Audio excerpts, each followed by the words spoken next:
Bonjour à la communauté des chasseurs. Nous avons traité la semaine dernière, en tout cas lors de l'émission précédente, de la problématique de la chasse au ramier. Analysons un deuxième reproche qui est fait à la Fédération des chasseurs, qu'il y a beaucoup d'argent et que cet argent n'est pas utilement, en tout cas, mobilisé au profit de la chasse. Ceux qui tiennent de tels propos ne savent pas d'où vient la Fédération des chasseurs.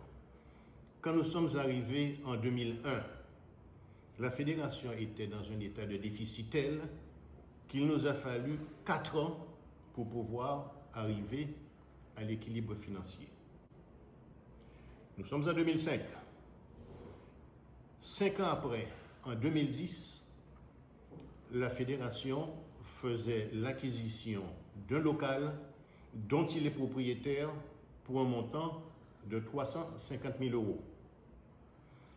Entre-temps, il y a eu l'intention de pouvoir créer une maison de la chasse autour de 1,3 million, en tout cas les premières évaluations, et d'un centre pour le permis de chasser autour de 400 000 €, donc 1,7 million. Deux cas de figure se présentaient. Soit qu'on mettait en place immédiatement ces deux projets, alors qu'il n'y avait pas d'urgence, puisque nous avons une convention avec un club de tir pour le centre du permis de chasser et que nous avons des locaux qui sont suffisamment spacieux dont nous sommes propriétaires. Donc la stratégie a été, plutôt que d'enchaîner directement sur le projet de maison de la chasse et sur le projet de centre de permis, de ne pas faire un prêt qui aurait de toute façon, même sous 20 ans, plombé la fédération, un prêt de 1,6 million, 1,7 million sur 20 ans, c'est avec les intérêts des remboursements de près de 90 000 € par an. Or, les recettes de la fédération à l'époque ne le permettaient pas.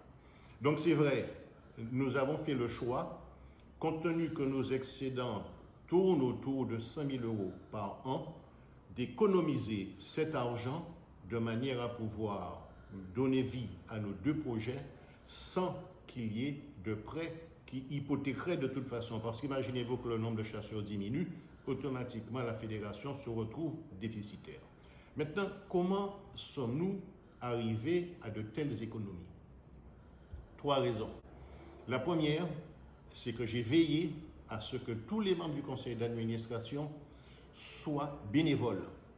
Ils sont défrayés, mais les statuts, et c'est peut-être ce qui rend fou un certain nombre de personnes, et ceux-là même qui viennent vous demander des procurations, demandez-leur de signer un document comme quoi ils s'engagent à rentrer à la fédération sans toucher d'indemnité. Parce qu'effectivement, les statuts prévoient qu'il y ait des indemnités pour les membres, des indemnités mensuelles d'ailleurs, pour les membres du conseil d'administration. Donc, depuis 20 ans que je suis là, personne n'a touché un seul centime au titre des indemnités. Deuxièmement, j'aurais pu, comme toutes les fédérations, avoir un directeur administratif et financier autour de 40 000 €, d'avoir un technicien autour de 30 000 €. Il y a une secrétaire administrative et comptable. Il y a évidemment du personnel d'entretien.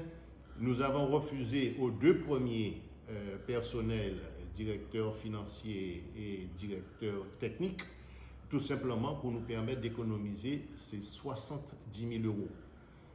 Les dossiers sont menés par les membres bénévoles de la fédération et nous allons vous démontrer au cours d'une intervention ultérieure que tous ces dossiers ont été menés à bien et que contrairement à ce que disent certains, la fédération est extrêmement crédible.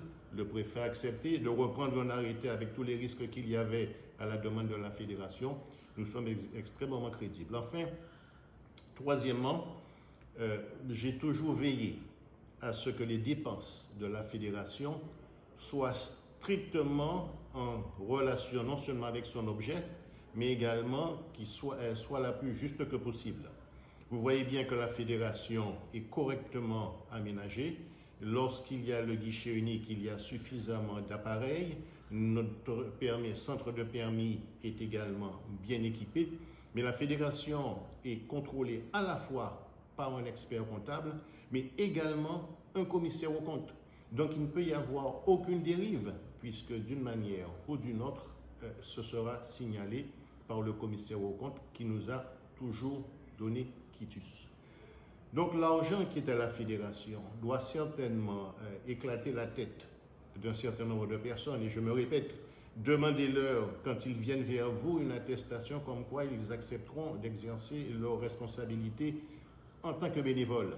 Mais elle entre dans une stratégie financière qui consiste à ne pas faire de prêts pour éviter de plomber les marges de manœuvre et la disponibilité de la fédération dans le cadre d'un projet d'acquisition d'un terrain qui doit faire 5 hectares pour le permis de chasser, mais également l'implantation d'une maison de la chasse. Et la fédération est en train, avec votre serviteur, de relever ce défi, puisque nos disponibilités nous rapprochent du maximum qu'il faut, même en comptant les surcoûts, des moyens disponibles pour pouvoir mettre en adéquation sans prêt les recettes et les dépenses.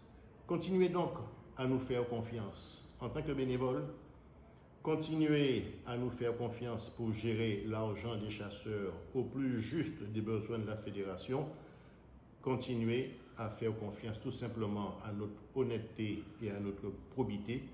Et au moment de vous prononcer lors de l'Assemblée générale, au lieu de dire que nous ne faisons absolument rien, l'argent sert surtout à effectuer des recherches, mais j'y reviendrai bientôt, mais surtout à pouvoir améliorer le patrimoine de la fédération, ce que nous avons, me semble-t-il, fait avec sérieux, mais surtout équité et honnêteté. Merci pour votre attention et puis nous nous retrouverons dans une prochaine intervention où je vous déclinerai l'ensemble des éléments, en tout cas l'ensemble des actions que la fédération départementale a pu mener au cours de ces dernières années.